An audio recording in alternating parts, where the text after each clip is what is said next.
moved up to the 3rd position currently as he runs now.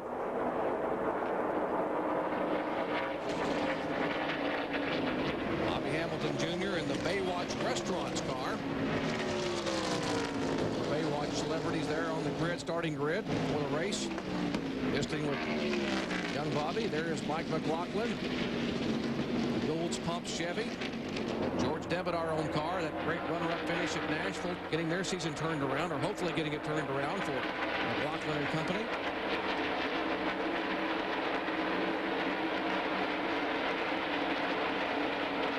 How wide this racetrack is, but they use the very bottom area. If you see Skinner going by Hornaday, reminds you of the old days in the NASCAR Craftsman Truck Series, Benny? Yes, it does.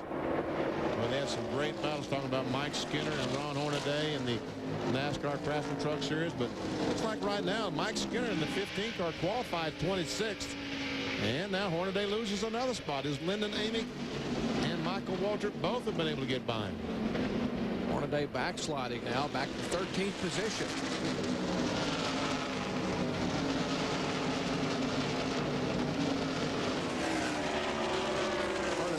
The paint scheme on that 3 car celebrates the 75th anniversary of Napa.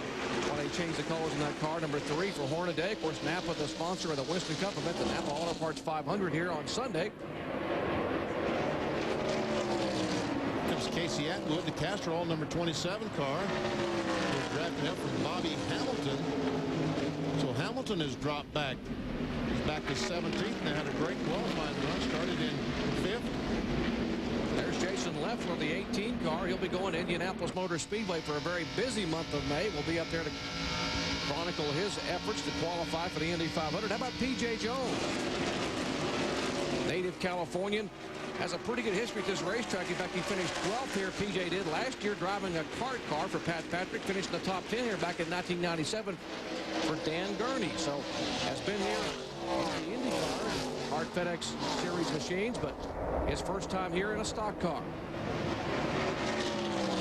Jimmy Johnson, the 82 Alltel car, trying to get by the lap car. Boris said, here's Kenny Irwin. NorthernLight.com telemetry, Benny, will show you RPMs and miles per hour. Remember the pole here, 178.2, and every single car that qualified, all 36, broke the old track record held by Steve Park back in 1997. That's how much quicker they were here. Goodyear bought a new tire, so considerable more speed.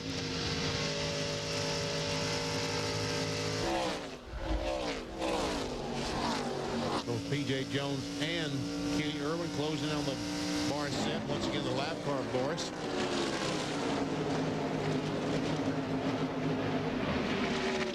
Anthony Lazzaro, the McDonald car, trying to go by Irwin. It's Mike Dillon on the outside. Is there anybody on the inside of Kenny? Let's see. We can't see. All right, let's try the telemetry once again. Let's see the car as it accelerates down the back. 170, 181 miles per hour. Ray, they just touched the brake to get the car to turn a little bit. Oh, and is that the 19 with P.J. Jones? Around he goes. And back across the racetrack he comes. We got trouble in 4 again. Behind him, Kevin Harvick gets tapped from behind by Huck Strickland, it looks like. That is the 2 car of Harvick. They're all over the place. Thank Kevin. You're hearing the spotters talking to their drivers from above the grandstands as now they almost hit again. There's P.J. Jones, damaged yellow freight car. There's Harvick's car that looped around. On lap 27, we have caution number 3. There's P.J., the 31-year-old California driver who had that great charge. He had come all the way to 12th position before that car just snapped a moment ago and tagged the wall. Now he's rumbling down pit road. Sorry, Jerry. Sorry, Benny, go ahead. See the damage to the left front, so that means he's going to take the car, looks like take the car directed to the garage area. There he is, right on the inside of Boris Said. And as he comes off the corner, just loses the back end. And up the racetrack he goes, and oh, man. And these guys right behind saying, I'm sure glad we got by.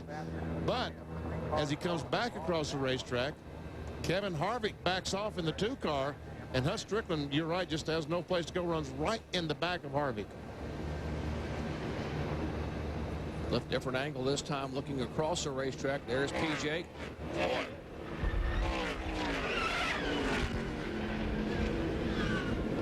That camera kind of shows you how the speed these cars are running up in the corner.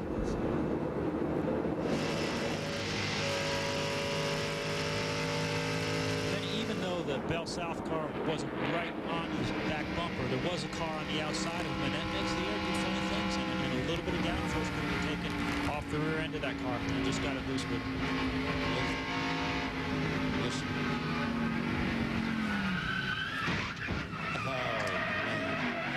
That was our camera shot until the wall came into play, and that's what the camera shows now. Nothing. Ray, now you talked about these cars need to stay free, need to stay loose, but you got to.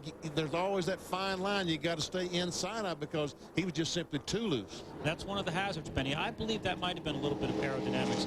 What the guys are doing with the Busch cars to keep them free is putting big sway bars in them, big sway bars in the front, big sway bars in the rear. And what that doesn't allow the car to do is get a lot of firm force on the tire when it gets in the corner. So if you take just a little bit of that away, everything wants to go sideways. All right, 55 miles an hour. Here come the leaders down pit road. Lap 28. Mark that in your books. Remember, fuel mileage is critical. How far can they go? Here's the first stop, the lead group. Let's go down to Ray. Well, Jerry, they will definitely have to have another stop here, but there's going to be a chassis adjustment on Ward Burton's car.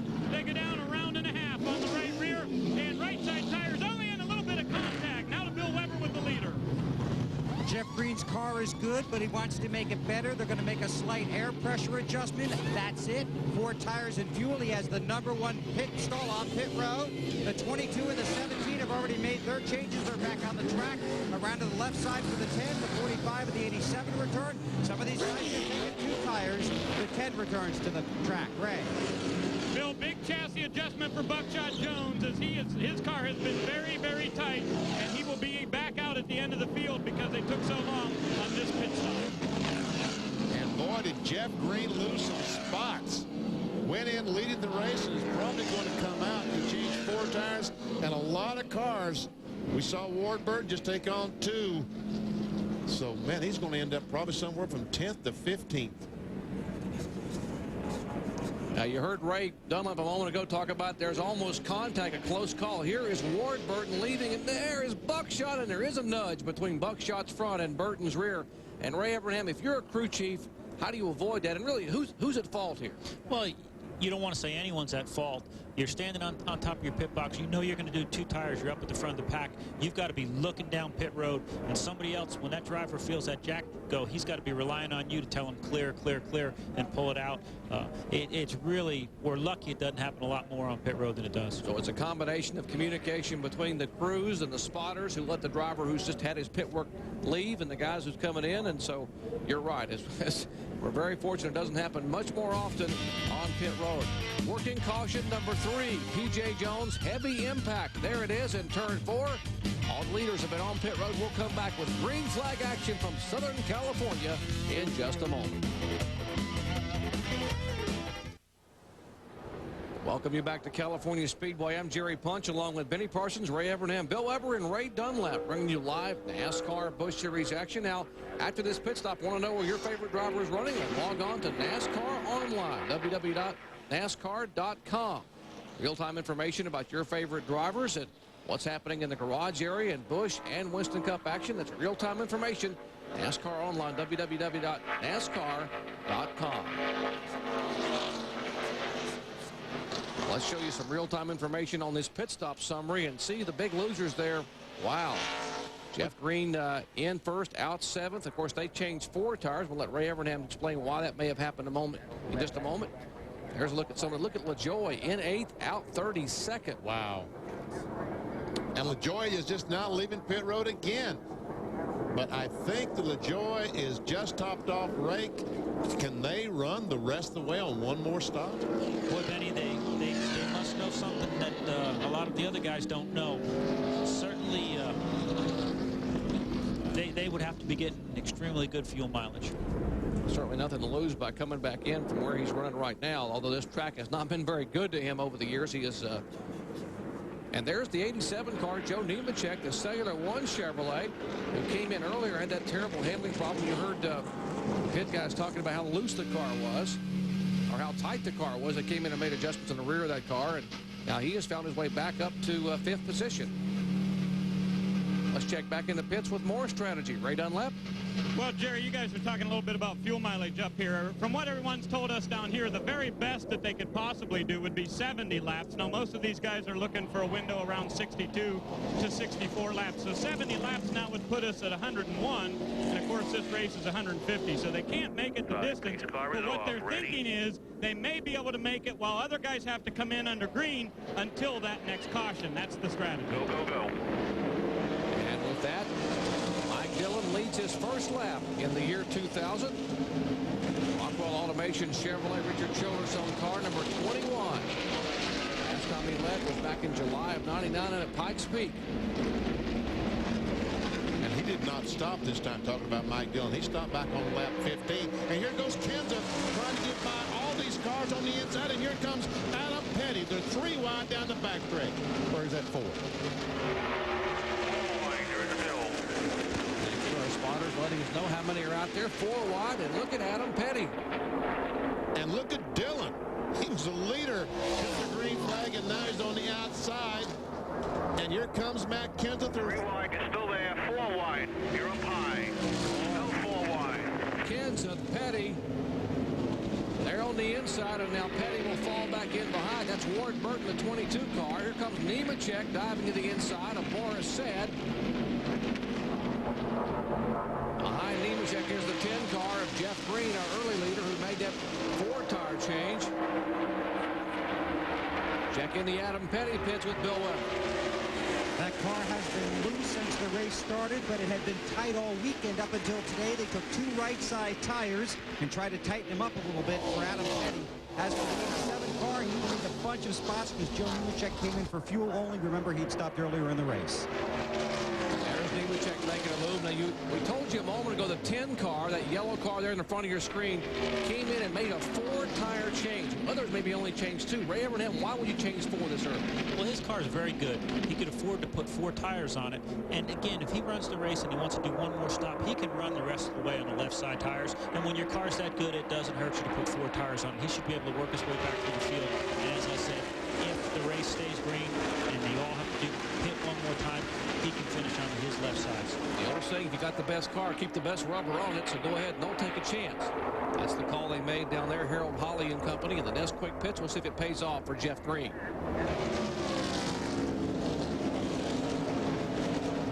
And 21 car Mike Dillon did not stop, and he's going even farther back. And I don't know where he is by now. There's Green. Last time by, he was 36th. Here comes Jeff Burton and Jeff Green. Pair of Jeffs trying to go by an Adam. Talking about Burton and Green going by Petty. Here comes Michael Waldrop. And Todd Bodine, the 66, Phillips 66 car, goes by. Adam Petty's car started to go away just slightly there. Ray, you talked about at the top of the show that these cars, they have 9-to-1 compression and 390 CFM carburetor, so they have about, I don't know, 525 horsepower, which is considerably less than a NASCAR Winston Cup. And you talked about keeping these cars free and what have you. At this racetrack at Talladega, we talked about when you back off the throttle, you lose your momentum. Is this racetrack big enough that Adam Petty has to back off a little bit if you have trouble getting the speed, back up to speed? It definitely is, Benny. With the gear that they're trying to run to get the fuel mileage and to keep the momentum up, if they do have to lift off of a car that's tight, it drops inside an RPM band for the engine that has trouble making up. And they're waving the Debris caution on the flag. backstretch, 21 blew a tire. And that is exactly what happened. There you see Matt Abernathy waving the caution flag for the 4th time. There's debris from the tire off the 21 car. Now we understand what happened to Mike Dillon, why he was dropping back. There is the Rockwell Automation Chevy headed down to Lance Dieters and company. As well, he will not come in. The caution comes out, so he'll try to stay out there and be able to come around under caution. So we are under caution for the 4th time today due to debris on the racetrack. Back with more from California in a moment. We welcome Welcome you back to California Speedway here for the Auto Club 300 NASCAR Busch Series action. Coming to you live from Fontana, California. We are just 52 miles east of Los Angeles. If you're wondering where Fontana is, 60 miles west of Palm Springs, beautiful Southern California. NASCAR racing. We'll show you our Napa rundown for the Auto Club 300, showing you where your favorite driver is running. Matt Kenseth, who won this race a year ago, is our leader. Ward Burton, Jeff Green, and Michael Waltrip in the top 5. And we check out 16 through 30. Kenny Irvin leads that group. We've got Tony Raines, Mike McLaughlin, Elton Sawyer, Jason Leffler, and Randy LaJoie comes in 30th spot. And you see that there are 35 cars still on the lead lap. Boris Sads, Federated Auto Parts car, a lap down. Mike Dillon just cut that tire a moment ago and went into the pits, who was the leader back 10 laps ago. That cut tire made that pit stop, lost a lap. Jason Jarrett and the Rayovac Pontiac. By the way, they're without Wes Ward this weekend, the crew chief, who had some surgery back in Hickory, North Carolina. And Rick Biscuit Bowman is calling the shot for Jason Jarrett. They wanted to send their best regards to Wes for a speedy recovery for some surgery. One car has also struggled a little bit this weekend after a great qualifying run is Bobby Hamilton Jr. Bill Weber, what's going on with them? Well, Jerry, they lost about 8 positions in the pits. They came in 18th and actually went out 28th, so they lost 10 positions. The problem there, they have a new catch can man who really basically failed to give the indication that the tank was full. So that cost them precious time on pit road. They also took 4 tires as well. Now, Jeff Green has reported that he smells something burning in his race car. He talked to Harold Holly, his crew chief, and what they believe it is, it's just little pieces of rubber that have gotten trapped up against the crush panel and are basically being cooked while they're in there. They don't think it's a big problem, but they are going to keep monitoring it. Well, that certainly could, hopefully it's not a problem, but you smelling burning rubber is not exactly what you want to smell inside a race car at 180, 175 miles an hour. No, when you've got a race car that good, a driver hears little noises and smells little things, he knows he's got a good race car. He's probably pretty nervous. You know, we've had a huge fire just outside the Speedway here this morning down off turn 1. And I don't know, there you see the remains, it's just smoldering now. But I wonder if it's some of the fumes from that fire possibly that he's smelling. That's quite possible. There was some plastic pipe over there, we were told, by the California Highway Patrol, just basically just west of the racetrack here. Just east of the racetrack here behind us, near where the old Kaiser Steel Mill used to be. Well, we are under caution for the 4th time today here at NASCAR Busch Series action. Matt Kenseth is our leader. Back with more in just a moment. Plays. Wow. Man, that's why you're thinking some of these drivers are feeling or smelling something in the car. There's the San Bernardino Mountains in the background. Beautiful area. What a gorgeous location for a racetrack. Basically, this used to be an industrial wasteland out here, and certainly they have transformed it into a manicured 2-mile facility. Want to see some Supercross finals live on pay-per-view? How about Saturday at 10:30 Eastern Time, May 6th? The best riders in the world vie for the EA Sports Supercross Championship Finals. You can call your cable provider or satellite company to order. That's, again, live on pay-per-view. That is EA Sports Supercross Finals, Saturday at 10:30 Eastern Time. Let's check in back in the pits with Ray. Jerry, the first couple of restarts that we've had to this race, Ward Burton has not been able to get his race car going the way he would like to. He said when he gets to turn 1, he cannot get it down to the inside of the racetrack where he wants it. So watch on this restart. I look for him to lay back a little bit off of Matt Kenseth here to maybe try to get a jump on him so that when they get down to turn 1, Ward can get the right line. Go, go, go.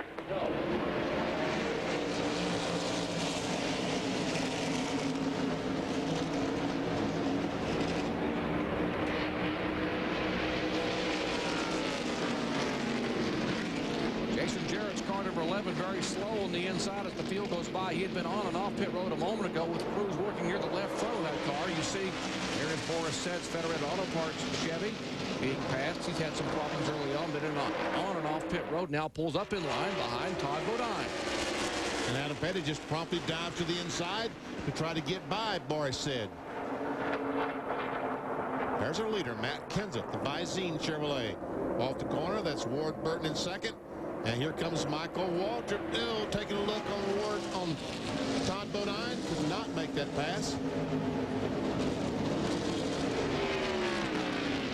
Bodine, we mentioned his 10 career victories. His last one coming here. There's Michael Waltrip in the car number 7. New paint scheme for Michael. It's the advanced peeling Band-Aid. It's the colors on Michael's car number 7.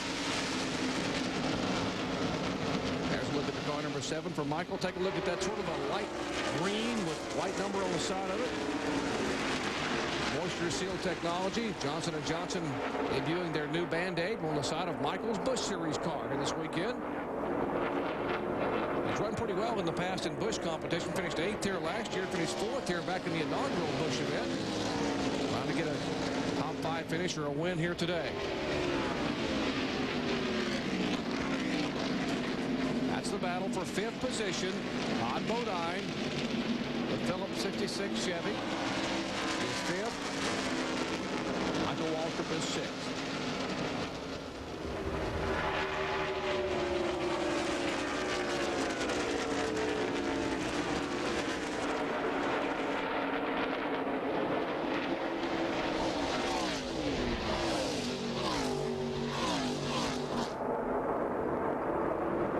As we go by the start-finish line once again, our computer shows that right now Ward Burton had the fastest lap the last time with the top 6 cars, with just about a half-mile per hour faster than the leader, Matt Kenseth.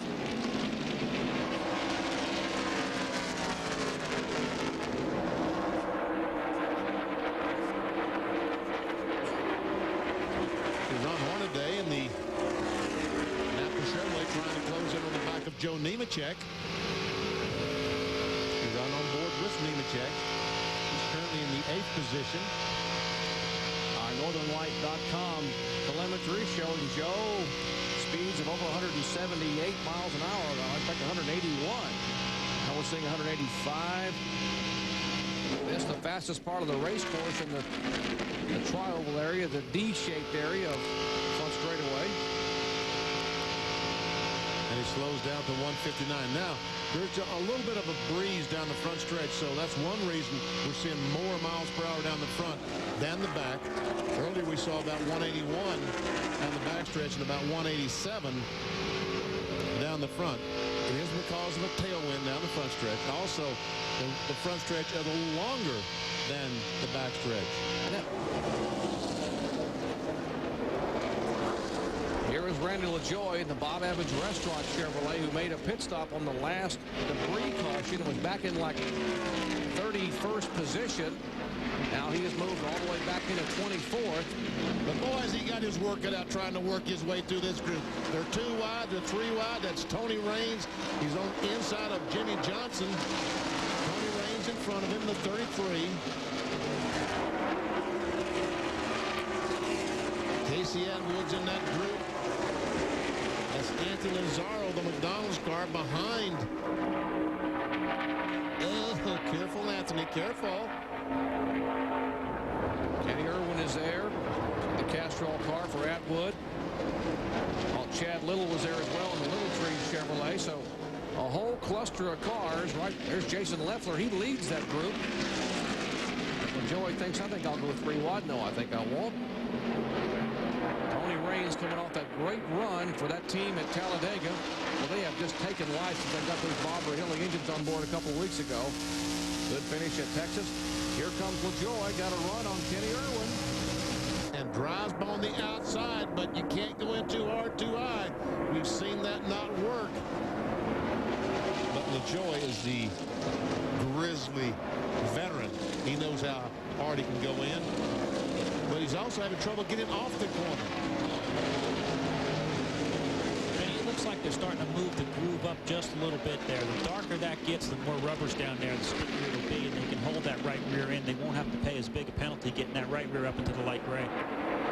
Now he's got to run. Got a little wiggle, too. A wobble and a run, but that'll do the pass. Now they fan out behind him, double file. We'll see if Jimmy Johnson can make the move inside. He will make the move past Kenny Irwin. How about Tony Raines? So Irwin will slide down and block the lower groove. And Raines, can he squeeze it down to the line? Whoa, just a couple of inches separated.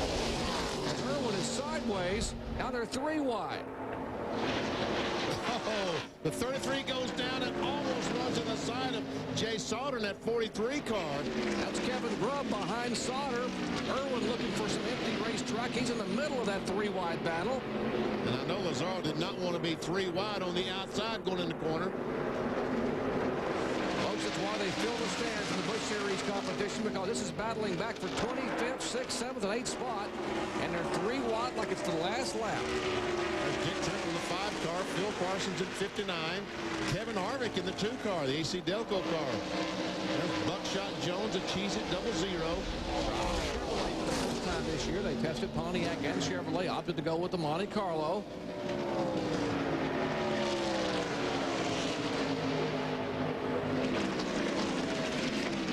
Meanwhile, back up front, Ward Burton saying, okay, I've ridden here a little while. Let's see, Ward Burton, the older brother in the 22 car. That's Jeff Burton in 3rd. If you look back at the brothers Burton in 2nd and 3rd spot, that's the Visine rear bumper cam off the Chevrolet.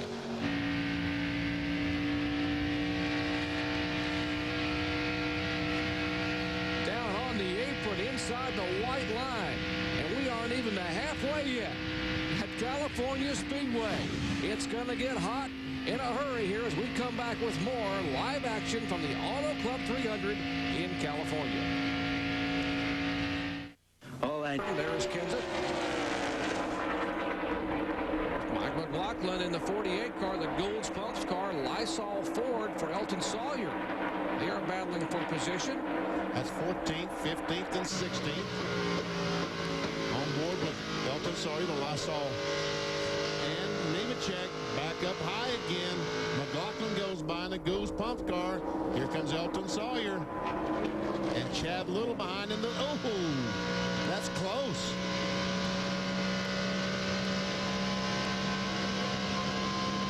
That's the white car on the inside, the Little Trees car of Chad Little. That car number 30 is one of the George Devinar cars on the right side of your screen. Mike Ricci is the team manager for that team. He is actually the crew chief for Chad Little this weekend on that car. Like they're carrying a nice message on that car. Get well to Bunk Sampson, the NASCAR Busch North Series director, who's been struggling with an illness, and we're all thinking about Bunk as we are as well. Watching back home up in the Northeast. There's a look at the Little Trees Chevrolet.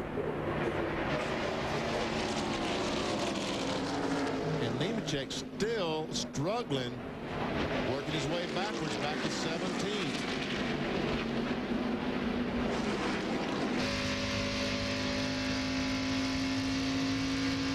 McLaughlin, the Goose Pumps Chevrolet. He's in 14th. Elton Sawyer in 15th. Trying to get closer and closer. This battle is going on about 13 seconds behind the lead. Speaking of the lead, there it is. And Jeff Burton was trying to make a move for second spot, but he thinks better of it. Falls back in line behind his older brother Ward. And now he's got a great run. Ward Burton slipped off too badly. Good run on you, buddy. Looked like Leave Ward got behind an you for a long way. That's Tommy Baldwin, Ward Burton's crew chief. Now they go by the 81 car, the damaged Blaze Alexander machine. Now Ward Burton wants the lead, or Jeff Burton should say wants the lead, and going to take brother with him. Here comes the Polaris Pontiac by, and Northern Light Ford Taurus is showing the way here on lap 59 at California Speedway. 15 laps away from the halfway point. 300 miler, which is 150 laps on a 2-mile oval. And while these guys were battling for that lead, Jeff Green, the Nesquik, number 10, has closed up. Last time I was 1 second behind. Just joined us, Jeff Green in that 10 car was the pole setter with a brand new track record at 178.2 miles per hour. And he has been the dominant car. Even in happy hour, he was very quick, and he's showing second fastest overall right now. He and the 9 car were the 2 quickest cars basically all weekend. And that's the good news. He was second quick. But the bad news is the leader was the quick. Hornaday in the 3 car. Napa colors. Lysol machine of Elton Sawyer. And Ron Hornaday was 10th just a moment ago. He's falling back now to 13th. This is a battle for that 13th spot, and Elton Sawyer trying to take it away. Has position.